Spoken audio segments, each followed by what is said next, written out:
Le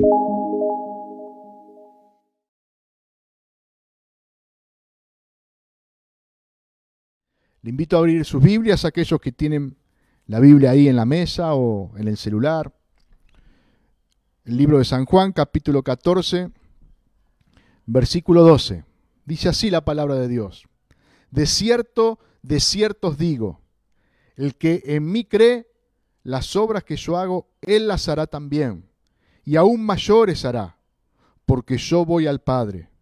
Y todo lo que pidieres al Padre en mi nombre, lo haré, para que el Padre sea glorificado en el Hijo, y si algo pidieres en mi nombre, yo lo haré. Estas palabras de Jesús hacia sus discípulos son, ¿cómo les puedo decir? Son una parte de lo que venía diciendo. No es que Jesús va a hablar de una cosa diferente, sino que, como vimos a partir del del capítulo 13, esa noche fue una noche especial, tanto en la vida de Jesús como en la vida de sus discípulos. Muchas enseñanzas Jesús les dio a sus discípulos en esa noche, muchas instrucciones. Y también, como hemos visto el domingo pasado, cuando comenzamos el capítulo 14, mucho consuelo. El versículo 1 de este capítulo, Jesús comenzó diciéndole: no se turbe vuestro corazón. Podemos ver que los corazones de los discípulos estaban turbados. Como vimos hoy a la mañana y también vimos el domingo pasado, había dudas. Tomás tenía dudas. Felipe tenía dudas. Y no eran solamente ellos dos, los otros 9 también. Ellos eran aquellos que hacían la pregunta, pero en los corazones de los discípulos había dudas, había temores. Por eso en esa noche fue una noche clara, donde Jesús les consoló, donde Jesús les mostró su amor, les mostró su gracia, pero también los instruyó. Comienza este versículo 12 diciendo: de cierto os digo. Jesús emplea esta frase para remarcar lo que va a decir a continuación.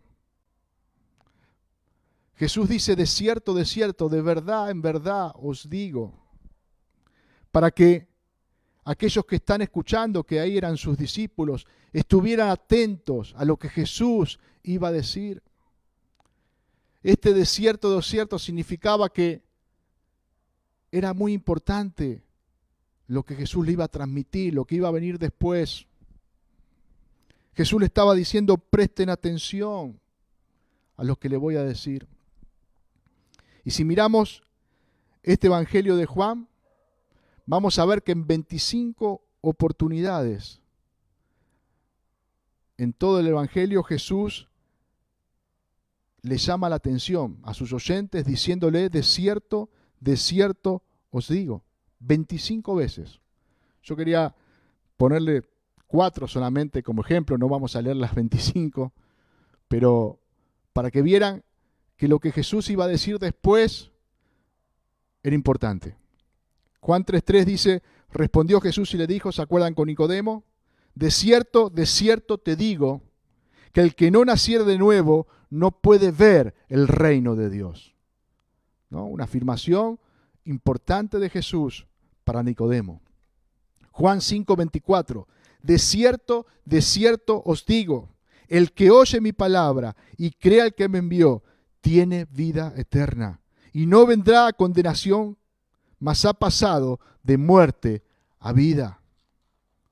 Juan 6:47, de cierto os digo, el que cree en mí tiene vida eterna. Otra vez Jesús afirmando esta gran verdad. Juan 8:51, de cierto os digo, que el que guarda mi palabra nunca verá muerte. Podemos ver en estos ejemplos que cuando Jesús hacía esta declaración, se venía luego una declaración importante, una enseñanza para aquellos que le estaban escuchando. Y aquí estaban los 11. Estos discípulos, los cuales tenían temores, tenían dudas en su corazón, y Jesús le iba a consolar y les iba a instruir con una gran verdad. Les dice: de cierto os digo, el que cree en mí, las obras que yo hago, él también hará. Él hará también, dijo Jesús. Muchas veces a este versículo y al posterior que vamos a leer después, se le ha dado un significado que no es el que Jesús le dio. Y en lugar de ser un consuelo para aquellos que lo escuchan, como fue en esa noche los discípulos, es un desaliento. Si crees en Jesús, muchos dicen, tomando este pasaje, vas a hacer los milagros que Él hizo. Y aún vas a hacer milagros más grandes y más poderosos. Y si eso no sucede, es porque no crees. O porque tenés poca fe. Y debemos preguntarnos en esta tarde, ¿es esto lo que enseña el versículo realmente que hemos leído?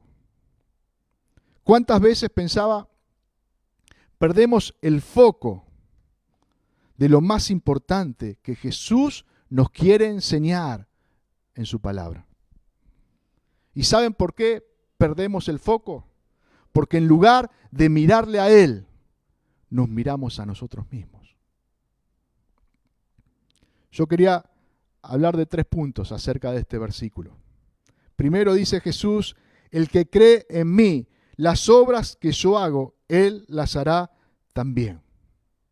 Si vemos en el libro de los Hechos, vamos a ver que luego que Jesús ascendió a los cielos y el Espíritu Santo vino sobre los apóstoles, ellos comenzaron a hacer milagros.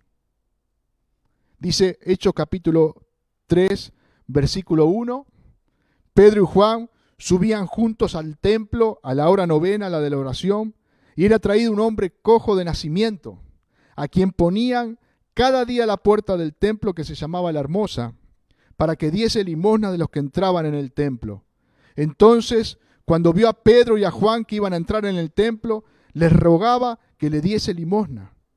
Pedro con Juan, fijando en él los ojos, le dijo: míranos. Entonces él les estuvo atento, esperando recibir de ellos algo. Mas Pedro dijo: no tengo plata ni oro, pero lo que tengo te doy. En el nombre de Jesucristo de Nazaret, levántate y anda. Y tomándole por la mano derecha le levantó. Y al momento se le afirmaron los pies y tobillos. Y saltando se puso en pie y anduvo. Y entró con ellos en el templo, andando, saltando y alabando a Dios. Y todo el pueblo le vio andar y alabar a Dios. Y le reconocía que era el que se sentaba a pedir limosna en la puerta del templo. La Hermosa, y se llenaron de asombro y espanto por lo que había sucedido. Vemos a Pedro y a Juan hacer este milagro. Ellos no hicieron el milagro, fue Dios. Pero ellos fueron el instrumento por el cual el poder de Dios se manifestó en ese lugar. Y los que lo veían, que conocían a este hombre que era cojo de nacimiento, decían: sí, es verdad, este hombre nunca caminó. Este hombre siempre estaba en la puerta del templo pidiendo. Y ahora está caminando, y no solo caminando, saltando y alabando a Dios. Vemos que los discípulos hacían milagros. Eran instrumento en la mano de Dios.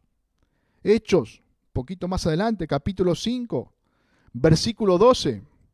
Y por la mano de los apóstoles se hacían muchas señales y prodigios en el pueblo, y estaban todos unánimes en el pórtico de Salomón. De los demás, ninguno se atrevía a juntarse con ellos, mas el pueblo los alababa grandemente, y los que creían en el Señor aumentaban más, gran número así de hombres como de mujeres, tanto que sacaban los enfermos a las calles y los ponían en camas y lechos, para que al pasar Pedro, a lo menos su sombra cayese sobre alguno de ellos. Y aún de las ciudades vecinas, muchos venían a Jerusalén, trayendo enfermos y atormentados de espíritus inmundos, y todos eran sanados. Fíjense que no variaba mucho de que cuando Jesús sanaba a un paralítico, de cuando Jesús sanaba a un ciego. Era el Espíritu Santo, era el poder de Dios obrando a través de estos discípulos, de estos apóstoles. Pero vemos con claridad que había un propósito específico en esto: avalar el ministerio apostólico de sus discípulos. Hermanos, estos discípulos eran perseguidos. La Biblia todavía no estaba terminada, el canon no se había cerrado. Al contrario, ellos estaban escribiendo lo que hoy nosotros tenemos en nuestras manos, que es el Nuevo Testamento, bueno, toda la Biblia. Pero en ese tiempo el Nuevo Testamento se estaba escribiendo. Imagínense que el libro que tenemos hoy, que estamos compartiendo hoy, el libro de Juan, se escribió entre el 80 y el 90 después de Cristo. Quiere decir que, fíjense cuánto faltaba todavía para que Juan escribiera este evangelio. Y estos apóstoles estaban ahí caminando, predicando el evangelio, hablando de Cristo. Y había que autenticar esto, había que avalar esto. Y cómo era avalado que ellos eran verdaderos discípulos de Cristo, con las señales, con los milagros, con las obras. La Biblia se estaba escribiendo, el fundamento estaba siendo establecido.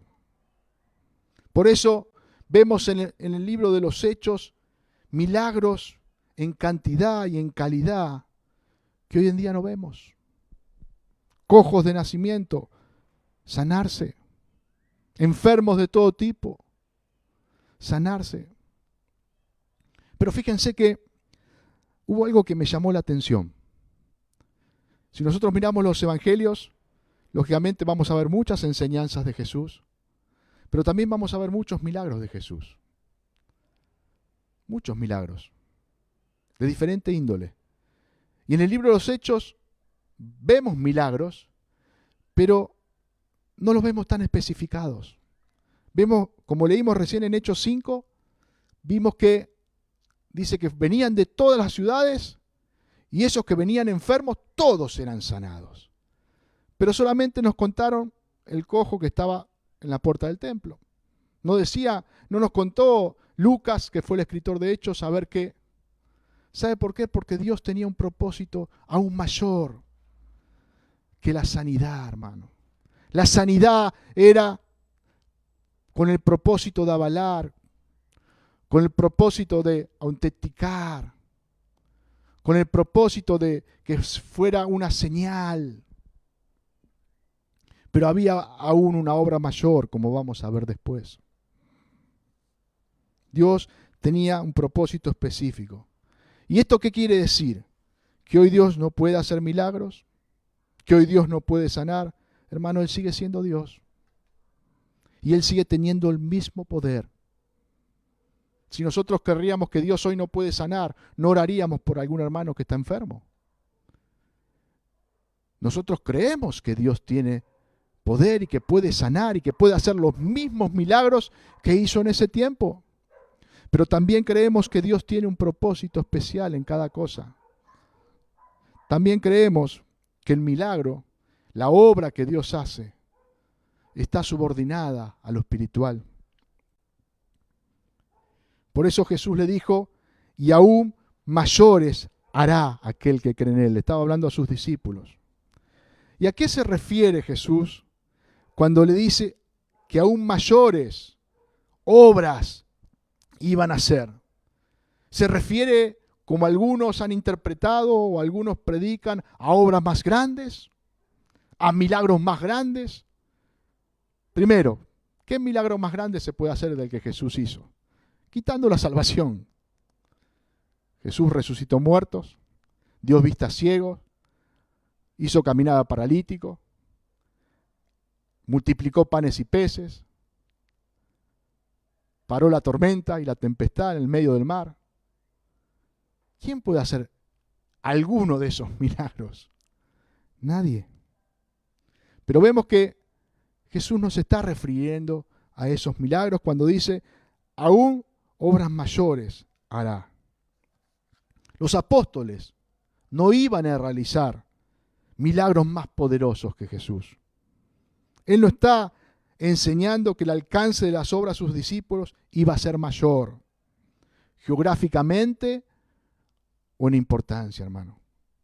Esta obra iba a ser mayor geográficamente y en importancia, no en el poder que él tenía. Está hablando de la salvación, hermano. Está hablando de la predicación del Evangelio. Los discípulos iban a llegar a muchas más ciudades. Iban a alcanzar aún a los gentiles con la predicación del Evangelio. Y Jesús mismo nos deja ver en estos versículos que esa obra es mucho más importante que los milagros. Porque Él vino a este mundo a salvar al pecador. Ese es el propósito por el cual Jesús vino.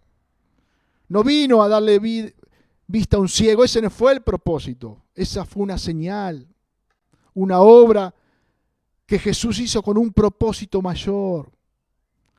Jesús vino a salvar lo que se había perdido.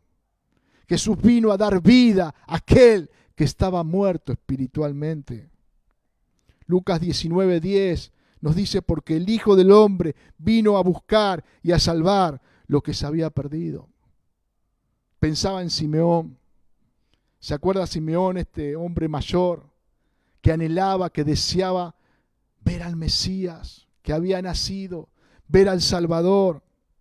Y dice la palabra de Dios que cuando Simeón tuvo al niño Jesús en sus brazos, pudo decir, ahora Señor, despide a tu siervo en paz, conforme a tu palabra, porque han visto mis ojos tu salvación. Aleluya. Simeón había visto un niño, un bebé de 8 días. Y podía decir, guiado por el Espíritu de Dios, mis ojos han visto la salvación.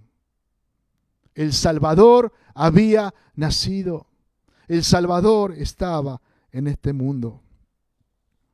MacArthur dice, cuando el Señor habló a sus seguidores de realizar obras mayores, se refería al alcance del milagro espiritual de la salvación. Las obras mayores son el alcance espiritual de la salvación. Hermanos, como hijos de Dios, como siervos de Él, somos instrumentos de Él para predicar su evangelio, para hablar acerca del arrepentimiento, para dar a conocer a Cristo como el único Salvador, como el único camino al Padre. Jesús dice que van a hacer estas obras mayores, ¿por qué? Porque yo voy al Padre. Porque yo voy al Padre, les dice Jesús. Solamente esta obra iba a ser posible de realizar por sus discípulos, porque Jesús iba al Padre. Ya Jesús no iba a estar más con ellos físicamente, sino que iba a estar en ellos. Luego de la ascensión a los cielos, como les había prometido, que lo vamos a ver en el capítulo 14, en el capítulo siguiente, enviaría al Espíritu Santo a consolarles y con una premisa especial. Los investiría de poder. Este Espíritu Santo que iba a morar en aquellos que habían creído en Él, los investiría de poder. ¿Para qué? Para realizar su obra, para cumplir con su mandato, con su voluntad. Lucas en Hechos nos revela esto, Hechos capítulo 1, versículo 8, dice, pero recibiréis poder cuando haya venido sobre vosotros el Espíritu Santo. ¿Y qué va a pasar? y me seréis testigo en Jerusalén, en toda Judea, en Samaria y hasta lo último de la tierra. Estos discípulos iban a ser embestidos, iban a ser llenos del Espíritu Santo para cumplir con el mandato que Jesús les había encomendado: predicar el Evangelio a toda criatura. ¿Qué mayor consuelo que este, hermano? Jesús había compartido 3 años con ellos. Seguramente ellos se sentían seguros. Habían pasado momentos difíciles, pero en todos esos momentos Jesús había estado ahí. Cuando estaban ahí en la barca, que parecía que la barca se hundía en el medio del mar, despertaron a Jesús. Y Jesús al instante calmó la tempestad. Cuando multiplicó los panes y los peces, se saciaron con esa comida, al igual que la multitud. Les dio para que pagaran los impuestos. Les enseñaba constantemente. Jesús era su proveedor. Jesús les cuidaba. Jesús les guiaba. Pero ahora este Jesús que había estado con ellos iba a estar en ellos. Y Jesús le comparte esto. Estos discípulos serían un instrumento para su gloria, hermano. Qué mayor consuelo que este, ser instrumentos de Dios para su gloria. Estos discípulos iban a ser, al igual que nosotros hoy, los encargados de predicar el Evangelio de salvación mediante el poder del Espíritu Santo que vino a morar en nosotros. Esta tarea era imposible para estos discípulos sin la obra del Espíritu Santo, hermano. Podemos ver claramente como un antes y un después. Estos discípulos llenos de temores, llenos de dudas, escondiéndose, cerrando la puerta con llave. Pero cuando fueron llenos del Espíritu Santo, comenzaron con denuedo, con autoridad, con gracia, a predicar el Evangelio.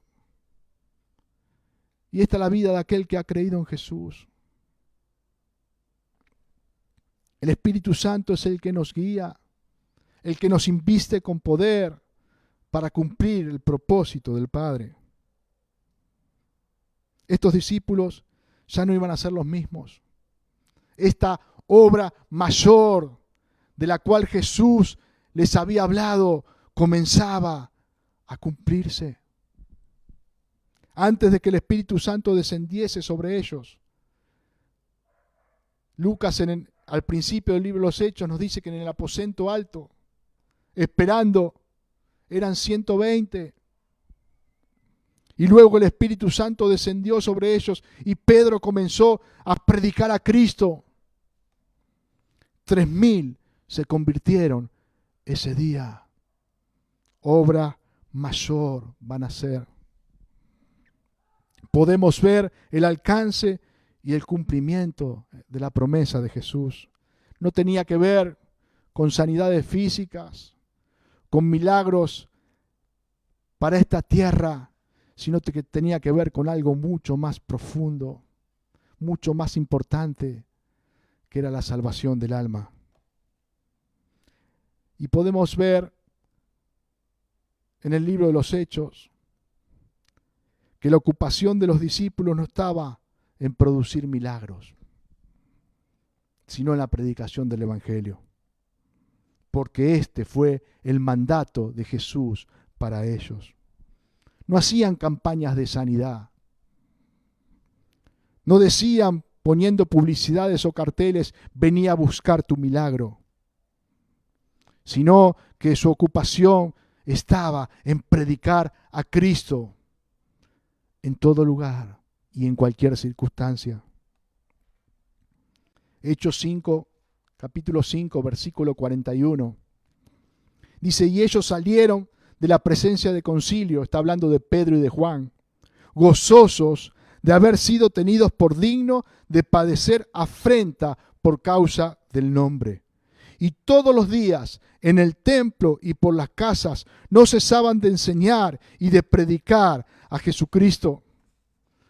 Hermanos, estaban presos ahí en el concilio, siendo juzgados por estos líderes religiosos que habían matado a Jesús. Y el mandato que estos líderes le dijeron, que no hablaran más de Jesús, porque si no iban a ser apresados nuevamente y su vida estaba en juego. Y dice la palabra que ellos estaban gozosos de haber sufrido por el nombre, de haber sufrido por Cristo. Qué obra preciosa que el Espíritu Santo hacía en los corazones. Qué obra preciosa que el Espíritu Santo hace en los corazones que creen en Jesús, que han sido redimidos por Él. Hermanos, ellos habían creído en Jesús y estaban dispuestos a sufrir por su causa. No tenían temor. Dice el versículo 13 que hemos leído, 13 y 14, y todo lo que pidieres al Padre en mi nombre, lo haré, para que el Padre sea glorificado en el Hijo. Y si algo pidieres en mi nombre, yo lo haré. Como le decía al principio, este es otro versículo, muchas veces mal enseñado y mal utilizado, porque muchas veces es sacado de contexto. Se le da una importancia o se le da a decir algo que el versículo en sí no enseña. Quiero citarles, permítanle citarle un párrafo del libro Textos fuera de contexto. Es un libro chiquito, donde hay muchos textos bíblicos, o varios, que normalmente son sacados de contexto, y que se le da un significado que la palabra no enseña. Y que muchas veces eso es peligroso, hermanos, porque estamos creyendo algo que Dios no ha dicho. Y cometemos errores graves, hasta herejías, por interpretar mal un texto. El que escribe acerca de este texto se llama Natán Díaz, y pone esto: un ateo me desafió una vez a explicarle cómo es que se puede confiar en la Biblia cuando ésta está llena de promesas que obviamente no se cumplen. Él se refirió en aquella oportunidad a este pasaje de Juan, donde Cristo nos dice que hará lo que pidamos en su nombre, puesto que era evidente que muchos cristianos pedían cosas en nombre de Jesús y no se cumplían. ¿Es cierto que Dios hace lo que sea que pidamos en el nombre de Jesús?, le preguntaba a esta persona. Si no lo hace, parece estar mintiendo.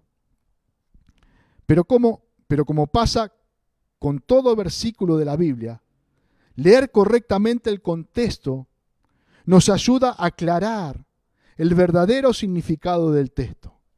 Si queremos saber si Dios hará lo que pedimos, debemos hacernos las siguientes preguntas. Y acá Natán se formula 3 preguntas acerca de este texto. La primera dice: ¿será el Padre glorificado en el Hijo con mi petición? San Juan 14:13, que hemos leído, dice: para que el Padre sea glorificado en el Hijo. ¿Para qué Dios va a cumplir todo lo que pedimos? Para que el Padre sea glorificado en el Hijo. Ese es el propósito por el cual Dios hace lo que pedimos. Jesús nos dio un ejemplo muy claro de este tipo de peticiones que están motivadas por un deseo de la gloria de Dios. Cuando explicó el propósito de la muerte de Lázaro, Él dijo, esta enfermedad, ¿se acuerdan? Les dijo a sus discípulos, esta enfermedad no es para muerte, sino para la gloria de Dios, para que el Hijo de Dios sea glorificado por medio de ella. Hermanos, si nosotros pedimos para que Dios cumpla lo que le estamos pidiendo, esa petición tiene que ser para que el nombre de Dios sea glorificado. Si hay otro deseo o otra intención en nuestro corazón, Dios lo ve El segundo punto, la segunda pregunta que aquí se hace, dice, ¿en qué confío? ¿En la sabiduría de Dios o en la mía? Justo después de que Cristo dijo que contestaría las oraciones que hagamos en su nombre, está la promesa, como vamos a ver en el capítulo 14, del Espíritu Santo. Jesús promete que no nos dejará huérfanos. Esta dependencia y guía del Espíritu es lo que debe regir nuestras peticiones. Dependemos de la guía de Dios, sabio para tomar decisiones sabias y vivir correctamente la vida cristiana. Esto significa que al pedirle algo a Dios, debemos hacerlo en un espíritu de humildad y dependencia. Hermanos, si somos guiados por el Espíritu Santo, vamos a acudir a Dios en humildad. Vamos a poder decir, como dijo Cristo, no se haga mi voluntad, sino la tuya. Reconociendo que su voluntad es perfecta, que Él es mucho más sabio que yo, que Él va a saber lo que es mejor para mí, mucho más que yo, y mejor para su gloria, para su propósito. Ese tipo de oración que glorifica al Padre es el tipo de oración que muestra dependencia y confianza en su soberanía y su superioridad para conocer el mejor lugar al que nos puede llevar como hijos suyos. Estamos reconociendo que Él es nuestro Padre y nos dejamos que Él nos guíe y que Él nos lleve donde Él quiera, porque Él es el sabio. Y la tercera pregunta que se hace, ¿quiero lo mismo que quiere Dios? Cuando me acerco a pedirle algo a Dios, ¿estoy queriendo lo mismo que lo que Dios quiere?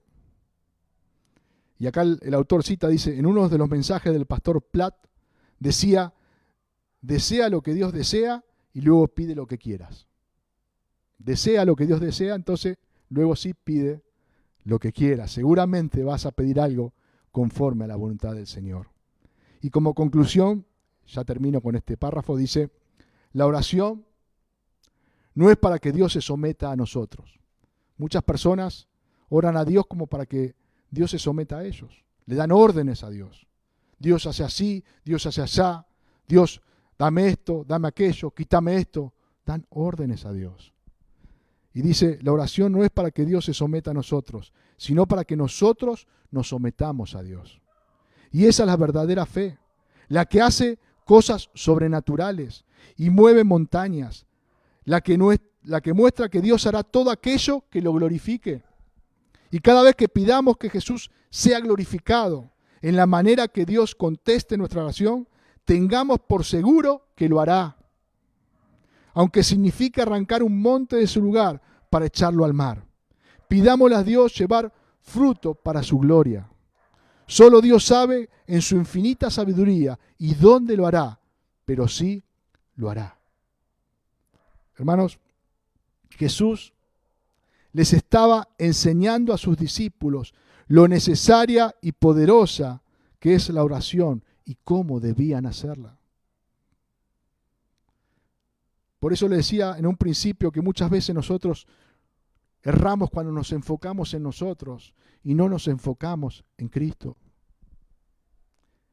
¿Qué es lo importante acá? Que Jesús le estaba enseñando a sus discípulos, se estaba instruyendo sobre lo importante, lo necesaria que es la oración para nuestra vida.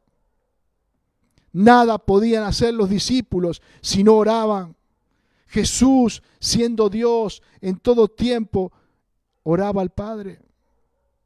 Y los discípulos veían cómo Jesús se iba solo al monte, en la madrugada, en horarios donde nadie lo iba a molestar, y pasaba horas orando al Padre. Por eso los discípulos en un momento les dijeron a Jesús, Jesús, enséñanos a orar. ¿Por qué? Porque veían el tiempo que Jesús dedicaba a esa comunión íntima con su Padre. ¿Cuánto más nosotros, hermanos? Necesitamos de la oración. Y eso es lo que Jesús le estaba enseñando, que ellos deberían recurrir constantemente al Padre, deberían orar constantemente. Y no solamente que esto debía ser algo constante, sino Jesús les enseña cómo debían hacerlo. Ya cuando les enseñó el Padre Nuestro como modelo de oración, les enseñó a reconocer que Dios es nuestro Padre, nos enseña a reconocer que Dios es nuestro Padre y que por sobre todas las cosas debemos buscar hacer su voluntad. Padre nuestro que estás en los cielos, santificado sea tu nombre, hágase tu voluntad, así en la tierra como en los cielos. Buscar hacer la voluntad de Dios, buscar que Dios cumpla su propósito, su voluntad en nosotros. Orar en el nombre de Jesús no significa usarlo como un amuleto mágico. Algunos creen que decir en el nombre de Jesús es algo mágico. Si digo en el nombre de Jesús, algo va a suceder. Esto no está enseñando este pasaje. Justamente está enseñando que es algo mucho más profundo. Estoy invocando el nombre del Salvador. Estoy humillándome ante Él. Estoy reconociendo su soberanía. Estoy reconociendo su voluntad. Estoy reconociendo su propósito. No es que Dios se va a sentir obligado a conceder alguna petición porque digan en el nombre de Jesús, hermano. Yo pensaba cuántas herejías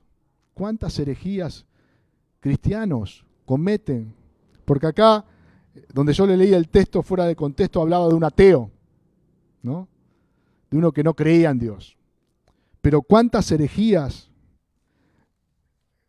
hay de cristianos por no interpretar bien su palabra. ¿Cuántas veces hemos escuchado declarar sanidad, decretar sanidad sobre una enfermedad en el nombre de Jesús? Ordeno a la enfermedad que se vaya del cuerpo en el nombre de Jesús. Diciendo, Dios, tú lo prometiste. Lo he escuchado de evangelistas, de muchos cristianos que oran de esta manera, como obligando a Dios y diciéndole, Señor, tú prometiste que todo lo que te pidiéramos a ti lo harías en el nombre de Jesús. Sana a este enfermo. Y hermano, ¿qué pasa? Como muchas veces sucede, si ese enfermo no se sana. Estamos diciendo que Dios es un mentiroso. Estamos diciendo que Dios no cumple con sus promesas. Y sabe que eso es una herejía. Porque Dios cumple todas sus promesas. Su palabra es verdad. No hay mentira en Él. Y muchas veces esto pasa por interpretar mal un texto bíblico, por no verlo en su contexto, por no verlo lo que Dios realmente quiere enseñarnos en su palabra. Jesús nos enseña acá cómo debemos orar, conforme a su perfecta voluntad. Siempre debemos buscar que su nombre sea glorificado, teniendo una total dependencia de Él. Pero muchas veces nos presentamos de otra manera. Muchas veces pedimos y pedimos mal, como dice Santiago, para gastar en nuestros deleites. Muchas veces en la oración que elevamos a nuestro Dios, buscamos satisfacer nuestros propios deseos y no que se cumpla su voluntad en nuestra vida. Si no queremos que se cumpla la nuestra, que muchas veces es contraria a lo que Dios quiere. Pero cuando realmente buscamos su voluntad, hermano, cuando realmente nos humillamos delante de Él, cuando realmente queremos que Él sea glorificado por sobre todas las cosas, ahí estamos orando en el nombre de Jesús.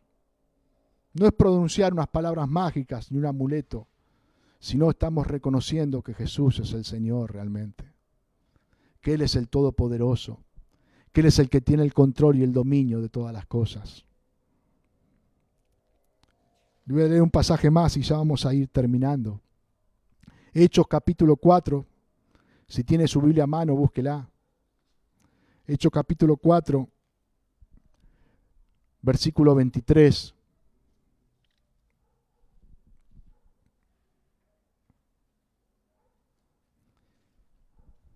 Dice, y puestos en libertad, vinieron a los suyos y contaron todo lo que los principales sacerdotes y los ancianos les habían dicho.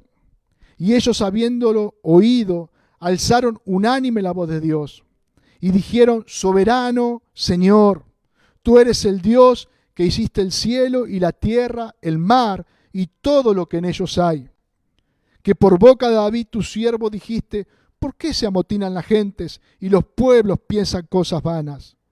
Se reunieron los reyes de la tierra y los príncipes se juntaron en uno contra el Señor y contra su Cristo, porque verdaderamente se unieron en esta ciudad contra tu santo Hijo Jesús, a quien ungiste, Herodes y Poncio Pilato, con los gentiles y el pueblo de Israel, para hacer cuanto tu mano y tu consejo habían antes determinado que sucediera. Y ahora, Señor, mira sus amenazas y concede a tus siervos que con todo denuedo hablen tu palabra, mientras extiendes tu mano para que se hagan sanidades y señales y prodigios mediante el nombre de tu santo Hijo Jesús. Cuando hubieron orado, el lugar en que estabas congregados tembló, y todos fueron llenos del Espíritu Santo y hablaban con denuedo la palabra de Dios. Vemos a estos discípulos, a estos que habían creído en Jesús, ya habían sido azotados, ya habían estado presos, eran perseguidos, su vida más de una vez estaba en juego, le había sido prohibido hablar de Cristo, predicar a Cristo. Y ellos se juntaron en una sala, en un lugar, y comenzaron a orar a Dios. Dice que unánimes alzaron la voz a Dios, reconociendo la soberanía del Señor, reconociendo quién era Dios, reconociendo lo que había hecho, cuál era su propósito. Y fíjense cuál fue su petición, hermanos. Estaban con la soga al cuello. Tenían, se puede decir, pedido de captura. Andaba Saulo ahí melodeando constantemente. ¿Cuál fue su petición? Oh Señor, guárdanos. No permitas que nos atrapen, Señor. No permitas que los lastimen, Señor. Por favor, no. Su petición fue, y ahora, Señor, mira sus amenazas. Mira, Señor, estamos siendo amenazados. ¿Y contra qué va esto? Contra la predicación de tu evangelio. Por eso, concede a tus siervos que con todo denuedo hablen tu palabra. Y mientras extienden tu mano para que se hagan sanidades, señales, prodigios, vemos ahí que era primero la predicación de la palabra del Señor. Que era primero el evangelio. Las señales, los milagros, las sanidades eran para avalar que eran verdaderos siervos de Dios, hermano. Para avalar la palabra que ellos estaban expresando, que venía del cielo. ¿Y sabe qué? Yo pensaba en ese lugar de reunión, orando por esto. Seguramente estaba Esteban. Esteban, que luego iba a ser apiedrado por predicar a Cristo. Y ellos nos pidieron, Señor, que no salgamos lastimados. Señor, que tu palabra sea predicada con denuedo a través de nosotros. Dice que el Espíritu Santo descendió, el Espíritu Santo le llenó, el lugar tembló. ¿Y qué pasó? Su oración fue contestada. Continuaron predicando con denuedo la palabra de Dios. Su oración fue oída y su oración fue contestada. Hermanos, ¿qué nos enseña esto? Nos enseña que somos consolados por el Señor. El Señor no nos ha dejado huérfanos. Ha enviado al Espíritu Santo, que vino a habitar, que vino a morar en nosotros, que nos da el poder para anunciar su evangelio, para predicar a Cristo. No el poder para hacer lo que nosotros querramos, sino el poder para hacer su propósito, su voluntad. Nos ha dejado la oración como una herramienta poderosa que necesitamos diariamente para acudir a su presencia. Dios quiere que avancemos, hermanos, en su reino. Dios quiere que cumplamos con su propósito. Dios quiere que glorifiquemos su nombre. Y por eso nos ha dado al Espíritu Santo. Dios mismo habita en nosotros. Y por eso nosotros podemos predicar el Evangelio. Por eso nosotros podemos vivir apartadas del pecado, vivir vidas apartadas del pecado. Porque Dios vino a habitar en nuestra vida. Hermano, somos siendo guiados por el Espíritu continuamente hacia la verdad, continuamente a su palabra, a estar en comunión con Él y en dependencia de Él por medio de la oración en todo tiempo. Qué importante que es poder ver qué nos enseña Dios en su palabra. Qué importante que ver el contexto de lo que Dios quiere decirnos. ¿Cuántas veces podemos, y lo hemos hecho, hemos errado? ¿Cuántas veces hemos sacado textos del contexto y le hemos dado, hemos dicho algo que nada tenía que ver con lo que Dios nos estaba enseñando, hermano? Qué importante que seamos humildes y que podamos ver que toda la palabra nos lleva a Cristo, que toda la palabra nos lleva a Él, que sus promesas son fieles y verdaderas, que podamos ver, como nos enseña acá, hermano, que Dios hace milagros, sí, que Dios sana, sí, pero en ese tiempo fue un tiempo especial. Podemos ver con claridad que los milagros que sucedían en ese tiempo hoy no suceden, porque hoy sucede una obra aún mayor. El Espíritu Santo sigue convenciendo de justicia, de pecado y de juicio. Sigue salvando pecadores. Sigue llevando pecadores al arrepentimiento para que sean limpios, para reconciliarlos con Dios. Y esa es la obra mayor. Para eso Jesús vino a este mundo, para morir por el pecador. Y esa es la tarea que cada uno de nosotros debemos hacer, predicar su evangelio. Y ¿sabe qué? Si buscamos eso, si buscamos hacer su voluntad, su propósito, si buscamos que Él sea glorificado, su consuelo, su instrucción, su fortaleza va a estar cada día con nosotros, porque Él lo ha prometido. Damos gracias al Señor en esta tarde por su palabra. Gracias porque Él tuvo y tiene misericordia de nosotros. Y continuamente a través de su palabra, Él nos guía, Él nos lleva a toda verdad. Gracias por su misericordia, por su gracia, hermanos. Hoy podemos estar escuchando su palabra. Y deseamos que su palabra sea la que ministre nuestras vidas. Que su palabra sea la que nos edifique. Que su palabra sea la que produzca arrepentimiento, humillación en nosotros. Y que realmente cada día podamos depender de Él y podamos reconocerle como el Dios soberano, como el Dios majestuoso.